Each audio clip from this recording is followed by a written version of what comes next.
1000 متر. لحظة استعدادات الشوط وبحمد الله وسلامته انطلق الشوط الرئيسي المخصص للبكار الصعود بالمرتديات مسافة 1000 متر. وأرى في مقدمة الشوط مشهورة لنادي مصر من هجام رزق المركز الثاني الفيصلية لعلي بن صالح بن عبيد رزق مقدمة الشوط عند مشهورة انطلقت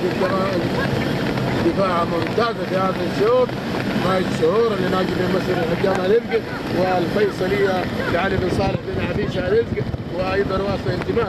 التماس محمد بن حمد الكريم في ثالث المراكز وبينما انتقلت الى ثاني المراكز وثالث المراكز لعلي بن صالح بن عبيشة رزق ولكن يصورنا عند مشهور لنادي بن مصر بن هجام رزق نادي بن مصر بن هجام رزق والمركز الثاني التماس محمد بن حمد الكريم والفيصلية لعلي بن صالح بن عبيشة في ثالث المراكز ولكن يصورها مقدمة الشوط عند مشهور لنادي بن مصر بن هجام رزق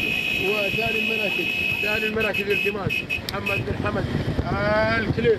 وثالث المراكز ولكن يصورنا مقدمة الشوط عند مشهورة